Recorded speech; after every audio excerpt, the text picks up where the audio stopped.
again, this is Jay Leslie from OnePager. I'm going to be the one doing the new user orientation today. So I talk about the same things in these new user orientations, regardless of how many folks are attending, whether it's 1 or 20. So I cover where to get help. There's quite a bit of information to know about there, lots of self-help resources. I talk about the basic steps to produce a one-pager chart. I don't spend a whole lot of time on that because it's about the easiest thing you can do. There's a couple nuances if you're using the Excel version of the tool. I'll make sure I talk about those. And then I discuss in depth with a fair amount of time consumed today on templates and updating. And those last couple things, templates and updating, tend to be the things that people trip over the most, whether they're using the tool brand new, whether they've just started using it, or whether you've been using OnePager for some number of years. So regardless of how you are going to launch OnePager, whether you're using it as an add-in in Project or Excel, or whether you're launching it as a standalone application on your desktop, which is possible now since we launched 5.3, you're going to get this help button here. If you push that, it's going to give you a bunch of options available to you here. So you've got short videos as the first one here. If you push that, it's going to open up in your default browser our video tutorials page relevant to the version of the tool you pushed that from. I pushed it from OnePager Express, so I'm on the Express video tutorials side.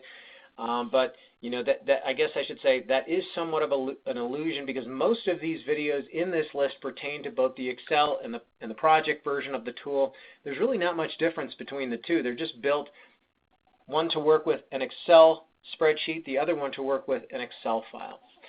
So every single one of these videos is something that you will find very educational and interesting. They're all very short. I would like to give you a homework assignment. If you've had training a long time ago, or if you've attended one of these new user orientations a while ago, or if you just feel like you need sort of a little bit of a refresh on the tool, schedule an hour for yourself, or maybe you can even do it with your colleagues. Over lunch is a great way to do it because you can sort of multitask. I even personally have a problem just watching videos, learning things. If I'm doing two things at once, it tends to help, but I know I can't write an email and watch a video. So eat your lunch, and that way you can sort of kill two birds with one stone and pay attention. So start from the basics. Watch every single one of these videos on down. It shouldn't take you more than an hour.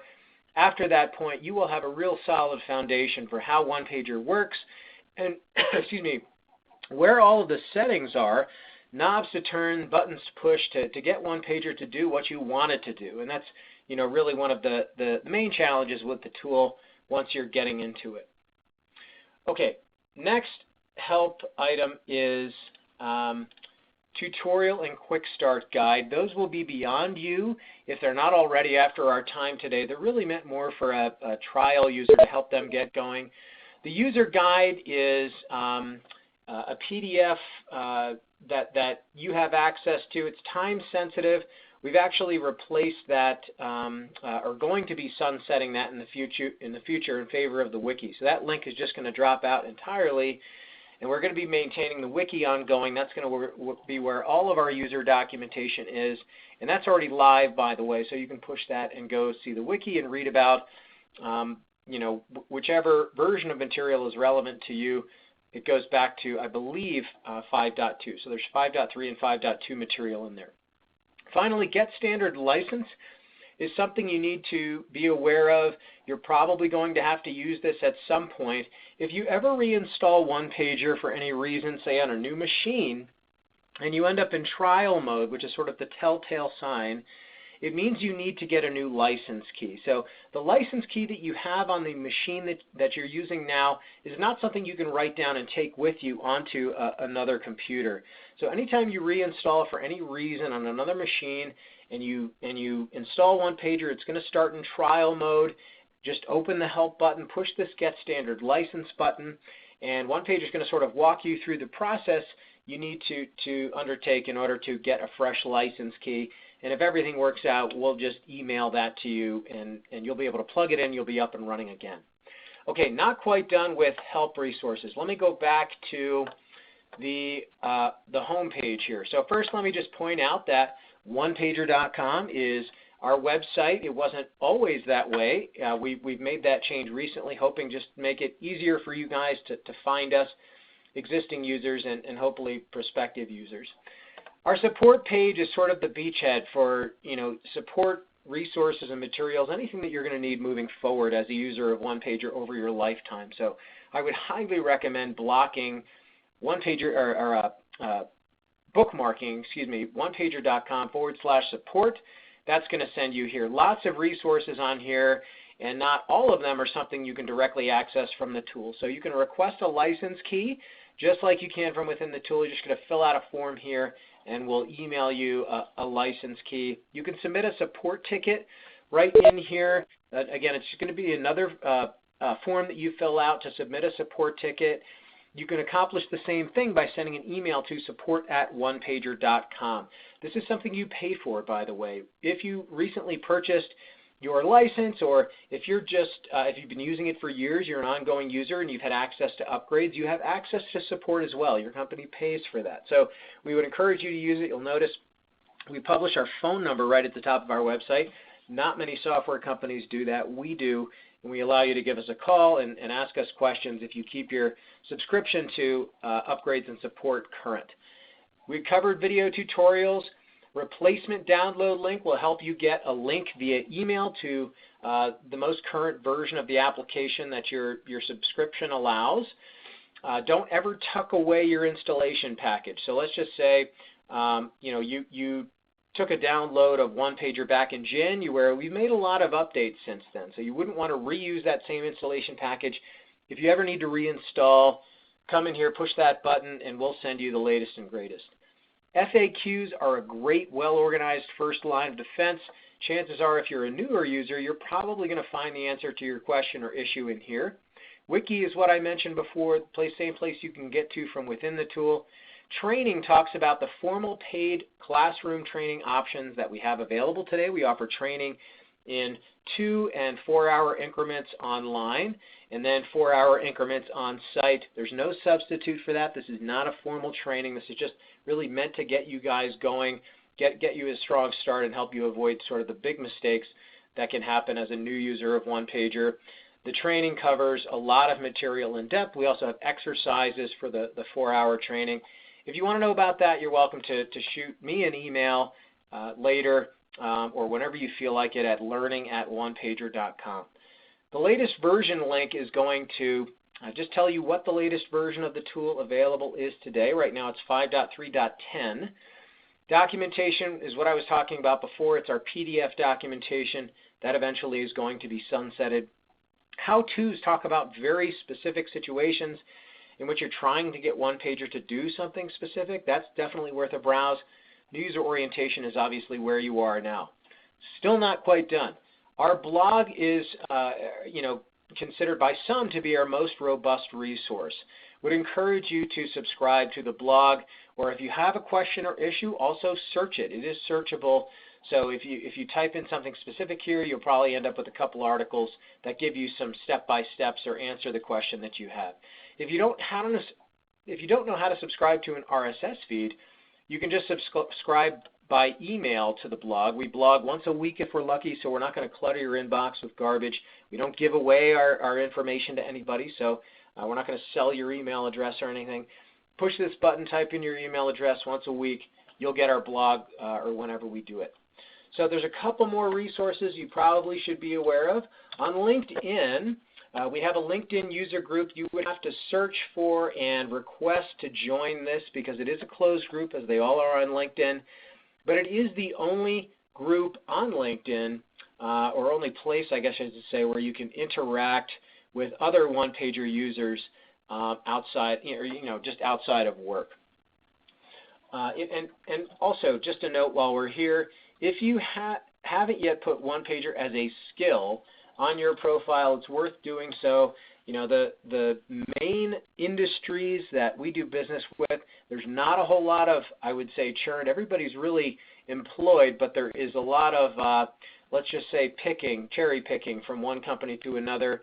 And main industries that have latched onto our application, pharmaceutical, space, and defense specifically, put OnePager as a skill in your profile chart, just lead to an opportunity even if you're not looking. And then we do also have a OnePager YouTube channel. So if you subscribe to this, anytime we produce a video, you'll get a note about it and you can come here. Every video we produce does not end up on our support page. Sometimes they get tucked into blogs and things, but every video we do make does end up on does end up on our YouTube channel. All right, now back to OnePager, and now we're going to start to talk about the tool and how to use it. So if I've lost you, now is a good time to tune back in. I'll probably say that a couple other times during our hour today. All right, so right now we are in Excel. I'm just going to spend 1 minute here in Excel before we pop over into Project. Again, just about everything I say here works with or is translatable between both versions of the application. So in order to produce a OnePager chart using a source file in Excel or Project, you have to have very basic data in place. So the only columns that are mandatory are task name, start date, and finish date. Those are the only columns in your source file that have to have data. You don't necessarily have to have these column headers. In Excel, you've got that flexibility. You can have any header you want. But your data in Excel has to have this structure to it. It has to have sort of a database or a table format. You can't, for example, build your data from left to right. It's got to be top to bottom. So your columns are your attributes, and then your activities and milestones are in rows. So if you want to be choosy about what you're pulling out of your source file and up into OnePager, in Excel you also need a column with yes values. You just doesn't have to say show it again, just put yeses next to the activities and milestones you want to pull up into your chart. Last thing I will mention before we go and pick up over in Project is in Excel, if you're going to use your source file to continue to update your OnePager visuals as your data is changing in your Excel file, you need to add a unique ID column, and those IDs have to be unique to the rows in which they reside. And this is how OnePager is going to tie the row in your source file to a shape that it's made in the OnePager chart. Without that unique ID, if you try to go update over time, eventually OnePager is going to get confused. It's just going to say, all right, I made a chart with this thing before, but now I can't tell heads or tails which row corresponds to which shape. I hope that makes sense. In Project, you don't really have that issue, right? Unique ID is something that is inherent in Project, and we use that in OnePager to, again, uniquely tie specific rows to the shapes that you've made in your OnePager chart. So again, mandatory columns, task name, start date, finish date. If you want to be choosy in Project about what you're pulling in, you need to insert a flag column. A flag column is just a can field in Project, as they all are. To get that in there, you right-click in any column header, say Insert Column, hit your F key. You'll be looking at all of the columns in your Project database that start with F, including your 20 flag columns. Any flag column will do. I just happen to have chosen flag 20 here. Then you want to go and put a yes value next to the activities and milestones that you want to pull into your visual. And they can be at any outline level. So OnePager does have a concept of outline level, though. I just want to point out, because it's going to help you understand what you're seeing once I make my OnePager project view, that these two items here, assemble resources and create working plans, are at outline level 2 in Project. And this item, planning phase, is at outline level 1. It has a no next to it. But I'm going to group initially my swim lanes based on the outline level 1 values. So you're going to see that planning phase value. So these two things are going to be Gantt bars, and then you'll see this planning phase value as one of my swim lane labels. I've got some other data in this project file, just like I had in my sample Excel file before that I was showing.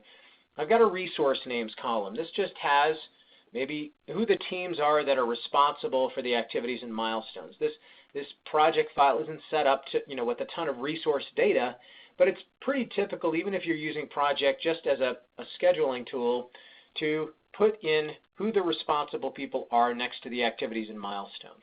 And I've done that. I also have a text column here with some manual phase values that I've input. If you have columns like this, so columns that have just data in there that can be used for the purposes of categorization, you can use the data in those columns to automatically group things in OnePager into swim lanes, or to format your shapes in a specific way based on the values in these columns. And I'm going to show you that once I create the chart.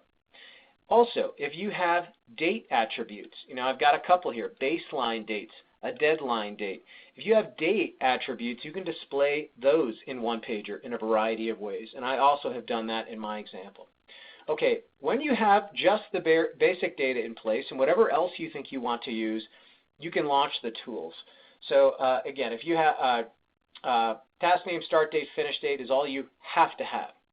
So I'm going to go ahead and launch it as an add-in. It's just pretty easy to do it that way, so I'm going to do it that way. When I push OnePager Pro, I get the start screen. I've got three options here. I can make a new update or open a OnePager project view. A project view is just the term we use for these OnePager documents, but you're going to hear me use a bunch of different terms for it. You're going to hear me say view, project view, chart, visual, OnePager document. I just use those terms interchangeably, so I don't want to get you confused. I also just want to tell you that this form that you're seeing here is a little different than probably what you're used to with other applications, and it's because you're making data-driven documents, right? You can't open OnePager and just start making things manually. It's impossible. You have to be handing it data.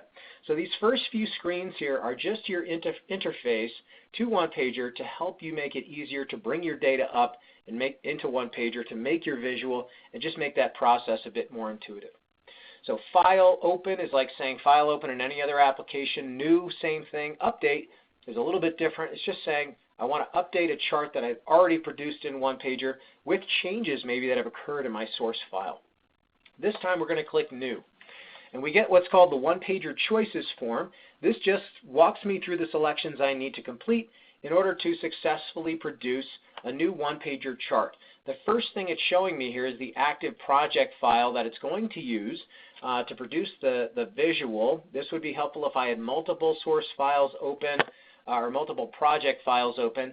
Notice that I can click this Add Remove button, and I can either change the file that's being used. Doesn't have to be the active project file underneath. I can also add individual project files into this list to create a visual using data coming from those separate project files. That is possible. I'm not going to demonstrate that here. It's as simple as I just made it sound. You just have to make sure you've got all your flag columns lining up in your separate project files, and it should work just fine. Okay, your template. This is where I'm going to start talking about templates. One of those points where if I've lost you, now is a good time to perk back up. So templates in OnePager dictate how your initial result in OnePager when you first make the chart is going to appear, how it's going to be organized, how it's going to look.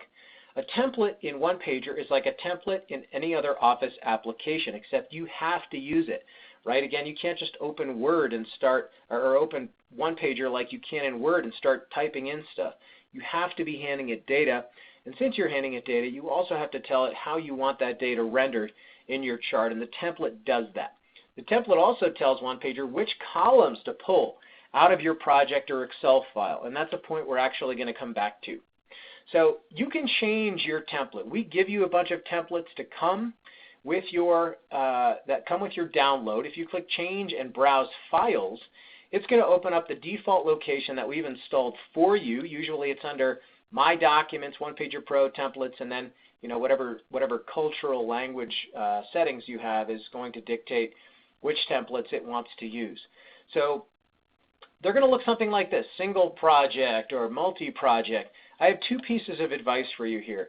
The first is, if you're using multiple project or Excel files to produce your visual, you need to choose a multi-project template. Otherwise, and this is the second piece of advice, don't give this a whole lot of thought. These templates are meant to give you a starting point, and very quickly, and I'm going to show you this very quickly, you're going to start producing your own templates that give you exactly what you're looking for. So don't try to use every single one of our templates to try to figure out what's going to give you the best result, because you're just not stuck with those templates. Our templates give you a starting point. Then you customize the result, and then you start producing templates that give you specifically what you're looking for. Single project Gantt view detailed is a great template to start with if you just have a single project file. All right, then you're going to give your document a title. This is going to go at the top of the chart just to start with. Doesn't necessarily have to be your file name. Then you're going to tell it where your yes values live. In Excel, this is just going to be wherever the header is that has your yes values. In Project, if you have to just make sure you're telling it the correct flag column. Notice you can also use number columns with ones and zeros if you've exhausted your flag column selections, and that does happen. And then your snapshot date down here is sort of like your report instance date. This is by default going to go in the footer in all of our templates, so your audience is probably going to see this. They're going to reference it, right? They'll say, okay, I get it. It's the October 11th report. At the same time, a snapshot in OnePager is like a tab in your OnePager project view file. It's like an Excel tab in your Excel workbook. So you can have multiple worksheets or tabs in your Excel workbook, just like you can have multiple snapshots in your OnePager project view files. And over time, you'll add more snapshots and you can click through them and animate the change that occurs from one snapshot to the next. So I'm going to go ahead and click Create New Project View here, and OnePager is going to read all those yes values. It's going to combine those rows that I had selected with the template file that I had selected, and it renders me this initial result. Now again, that's how you have to think about this. OnePager isn't smart enough for you to just hand it your activities and milestones and go, oh, I know exactly what Teresa's looking for. I'm just going to give her that.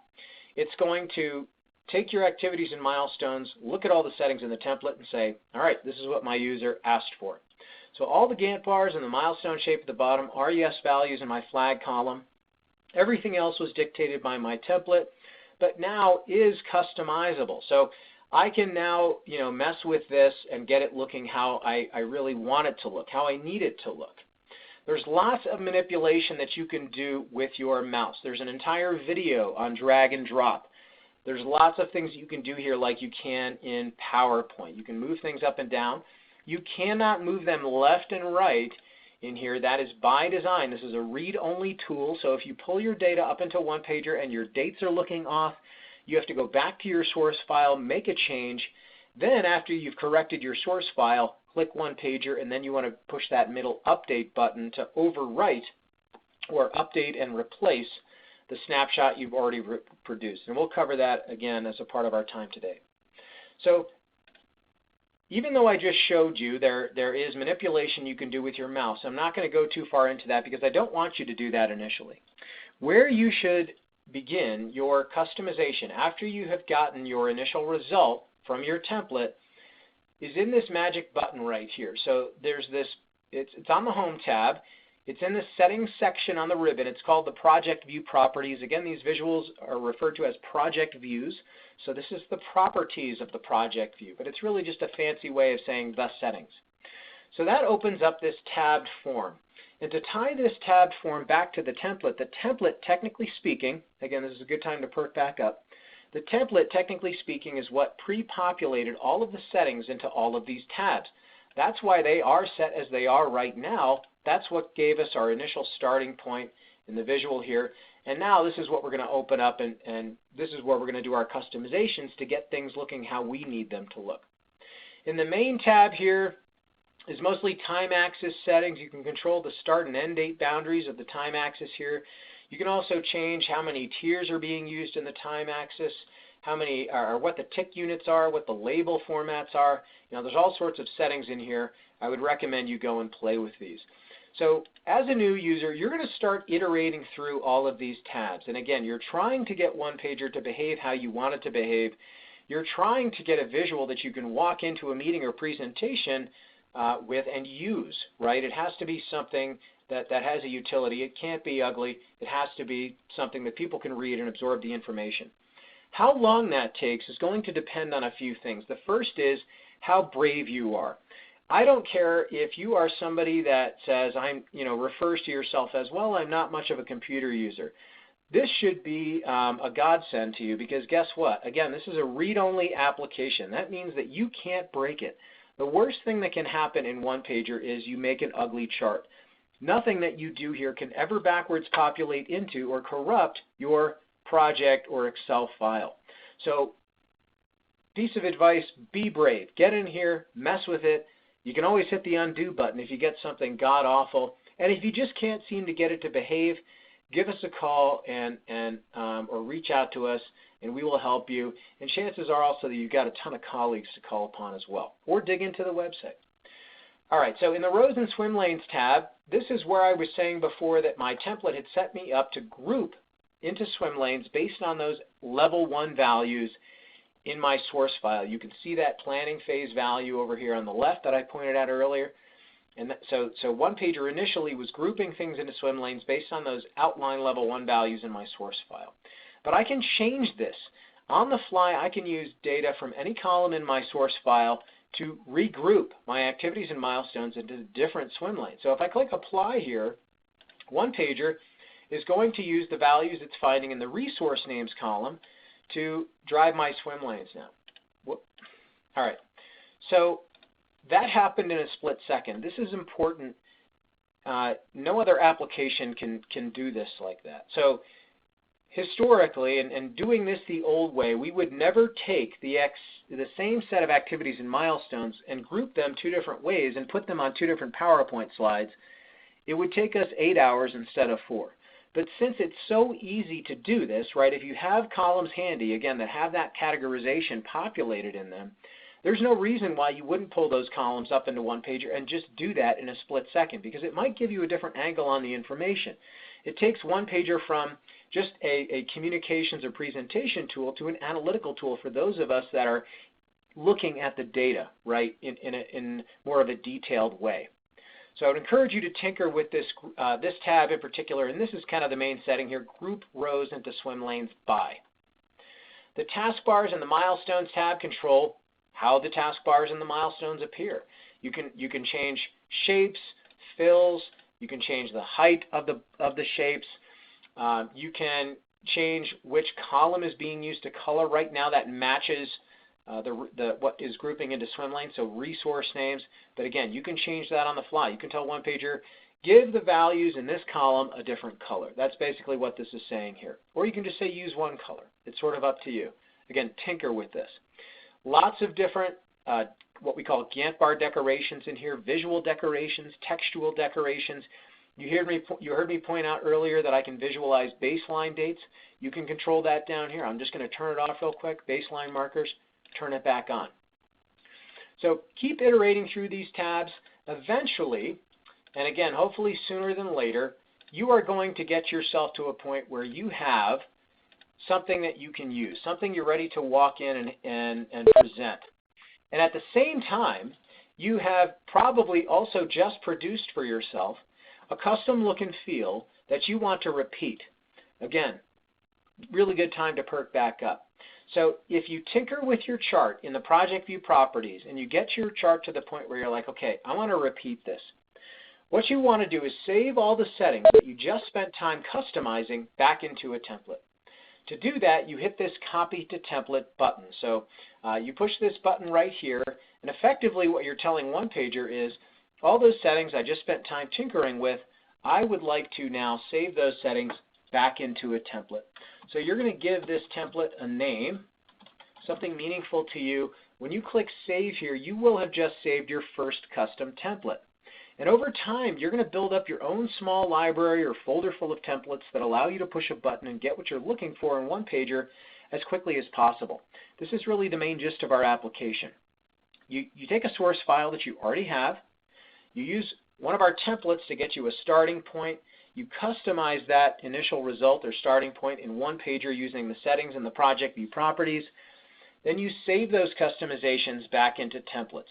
And over time, as I said, you're going to have a handful of templates that allow you to get what you want very quickly. Templates are also very important in a team setting for a couple of reasons. The first is efficiency in learning OnePager. Let's just say you launch OnePager into a team of 10 and nobody's ever touched the tool. Somebody's going to outshine everybody early on, right? Maybe they had more time to use the tool. Maybe they just have a better design sense about them. For whatever the reason is, they're producing these amazing looking charts in OnePager before everybody else. Not only are they nice to look at, but they get the information across in a very clear and concise way. As soon as that person arrives, you can walk up to them and say, hey, thanks for being such a great user of OnePager. We would like you to take the templates you've created, put them into a folder on our network, and we're all going to use your templates. Next thing you know, everybody is just as good as the best user of OnePager. We like to say, sort of in a coy way, wouldn't it be great if Van Gogh could email you his ability? You can kind of do that with these template files, right? They're just files. You can send them around, put them anywhere. Always take the best templates from your best users and make sure you're leveraging all that talent. The other reason is OnePager allows for creation of and templatization of conditional formatting rules. So if you guys have a certain standardization that you'd like to continue with or repeat, or even maybe look forward to implementing, this is where you want to do it. So in the Taskbars or Milestones tab of the Project View Properties, there's a button at the bottom that says Manage Rules and Conditional Formatting. If you push that, it's going to open up this Conditional Formatting Rules dialog box. And if you push Add Rule here, it allows you with drop-downs very simply to start adding rules to tell OnePager you want your shapes to appear a very specific way based off of just specific values in a column. I'm going to use an example here. Let's see, tell OnePager that if it sees Phase 1 complete in my task name column, I want it to display my shape as a blue star. Now, if I were to create this rule and put it in a shared template, right, in my shared folder full of templates, and everybody was using it, anytime OnePager saw a value of Phase 1 complete in the task name column, it's going to want to display it as a blue star. Nobody has to think about it. Now, again, you might already have stuff like this. Color might mean something. Shape might support color, or shape might have its own specific meaning. Regardless of what your situation is, you should find the ability in here to build upon what you have, or build out conditional formatting rules over time. And it's not just height and or shape and color that you can control. You can also drive height, border formatting, and label font using values in a column somewhere in your source file. Now, we would never suggest using all of these visual elements together. Your audience is going to get very confused, but these things can be good on an exception basis, right? If something has a bold font, somebody's going to want to know what that is, and you can tell them. Okay, not quite done with templates. You heard me say before that templates control which columns are being brought out of your source file and up into OnePager to use for things like conditional formatting and swim lane grouping. And you probably noticed before when I hit this drop down, I had a limited set of columns in here. Now I've got several hundred columns to choose from in my project database. They might all mostly be empty, and that's largely why we don't pull them in. And this is a graphical application, so it is very memory intensive. But you're not limited to the columns that you're seeing here. It's just because some of these columns were pulled in by default, and the rest were noted in my template to be pulled up and used for swim lane grouping, conditional formatting, etc. If you ever get into a situation where you hit a drop down in the Project View Properties and you don't see a column that you want to use for swim lane grouping, at this point you have to go back, update your template mapping, and then make a new project view. So at this point you would want to cut your losses. So do that copy to template process we covered before to save any changes you might have made in this form. So you're not losing work to the extent that that can be accomplished. And then you want to go back and modify your template. So let's just say, for example, I know I've got some regional values in a text 1 column, and I want to use those values to group things into swim lanes, but I just don't see text 1 here. At this point, I have to hit cancel. Maybe I would copy to template, and then I need to go back to project, and I need to open my template. To do that, you click the templates button. So templates have a .tat extension. When you push this button, you are opening the last template you saved or used, the last TAT file. This is literally the template or TAT file, the file full of settings. It looks a lot like the Project View Properties. That's on purpose because, again, all of these settings are what pre-populates the Project View Properties when I create a new visual in OnePager. I hope that makes sense. So you're gonna do a mapping exercise here. You're gonna come in here, hit the drop down, and tell OnePager, you know what, I'd like to use text 1. And whenever you hit the drop down in your template, you have access to every column in your project database, or just about. Notice, my list is complete here. I can see all of my text columns. So this is where I would tell OnePager I want to use text 1, and if I click Save and Use and make a new project view with that change, you'll see text 1 values driving my swim lane grouping. While we're here in the template, I also want to point out this Other Columns tab. This is not something that is in the project view properties. It's only here. This is where most of the column mapping takes place. All of the date visualization you can accomplish and mapping columns to that date visualization is over here on the right-hand side. Down at the bottom, you can bring in extra columns. Let's just say you think you want to use text 1 for swim lane grouping, but you're not sure, and you want to have the option right after you've created the chart just to, repivot or make that change to do swim lane grouping based on some other column. Make sure you're bringing that column in down here. You could preemptively map columns for conditional formatting rules right here in these 4 rule column mappings. And then up top here is where you control which column is driving visualization of % complete values, critical path, and your task labels.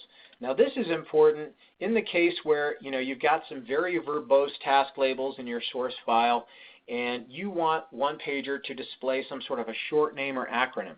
There's no reason why you can't build a text column into your project file and then tell OnePager, you know what, go to my text 10 column, and that's where I have my short names, and use that for your labels next to your shapes in OnePager. That's what that setting particularly does. Okay, now I'm going to talk about updating. That's sort of ad nauseum on templates, and then I'm going to open it up for questions. So for updating, I like to go to the View tab.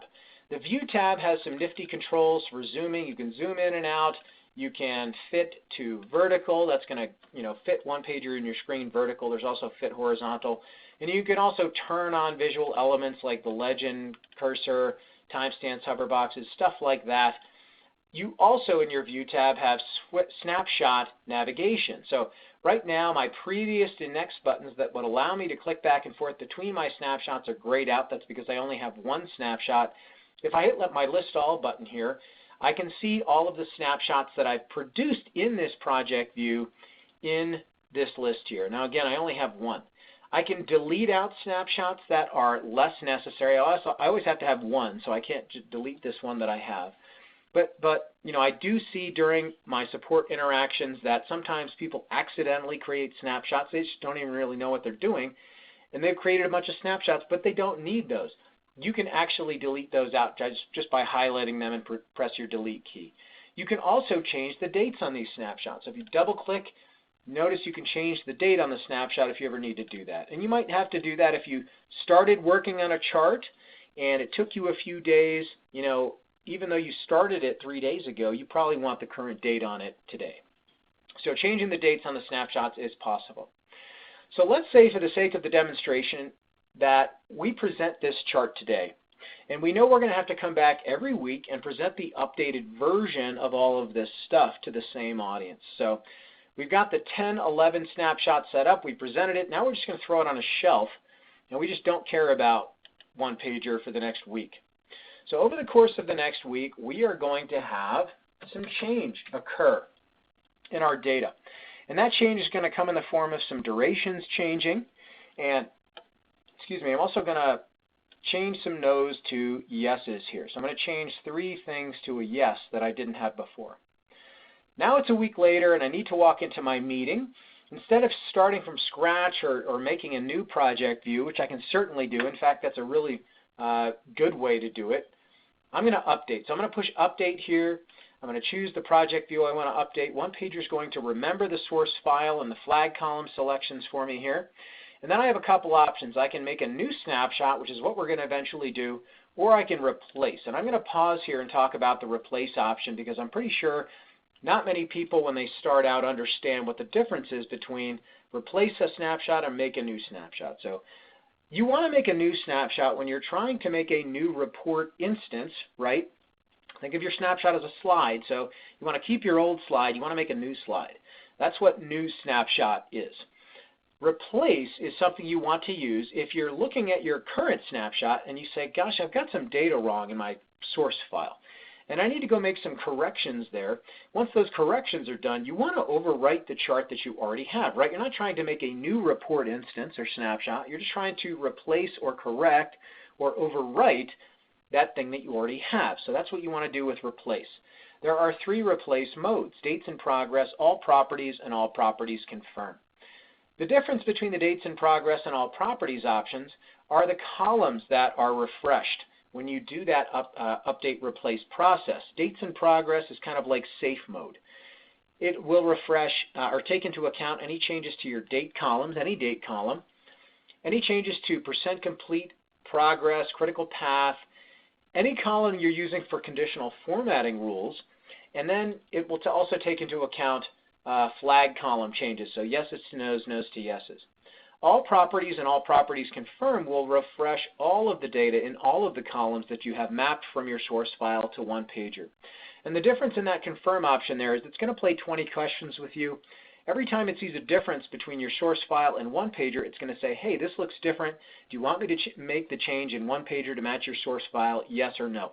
And once you start down that road, you have to go all the way through that process, and it can be long. But it is kind of like a surgical replace. All right, now let's get on to new snapshot. That's what we're going to do. We're going to make a new snapshot. We're going to pretend it's a week later. So we're going to say it's the 18th of October. When I click new here, OnePager is going to take a fresh look at my data and make me a new snapshot. So now this is the 10/18 snapshot. You can see down in my footer here. Now OnePager has made a couple changes. I just want to point out it's changed the right time axis boundary. And that's so it didn't have shapes off the right side of my chart here. And it added those 3 shapes here. It made me a new swim lane. So it sort of fixed my chart to make all this stuff appear as I wanted it to. If I click my previous button, you'll notice that OnePager also changed the old snapshot. So it modified the time axis boundary across my collection of snapshots. It also added this space across my collection of snapshots. So this swim lane and these rows is reserved across my entire history of snapshots. The reason why I'm telling you this is because I want to give you a piece of advice, because there's lots of change that can be inflicted, say, when you're building a new snapshot or you're modifying things, dragging things around, hiding things, that can eventually cause some frustration and confusion, I guess I would call it, because your change over time starts to conflict with what you want and what the automation in the tool wants to give you. So if you have a lot of change in your flag column over time, that is to say, the things that you're trying to present change, right, over time from iteration to iteration. When you're putting these visuals in front of people, then you have 2 options that are going to best suit you for creating those charts. The first is to button up a template and make a new project view every time. That is the best thing to do because you can be certain that what you're looking at is what you asked for. However, that's not always the most efficient way, right? Sometimes you might have 200 things that you're trying to present, and it's all in this massive chart, and you had to do a fair amount of manual manipulation to get it right. And if that's the case, and you want to use that existing project view over time as a starting point, don't add snapshots to it. Make sure you've got that one project view with a single snapshot, do an update, replace all properties, and then you can be certain that what you're looking at is what you asked for, and you're not having things hiding on you and stuff. All right, now I'm going to unmute it and open it up for questions.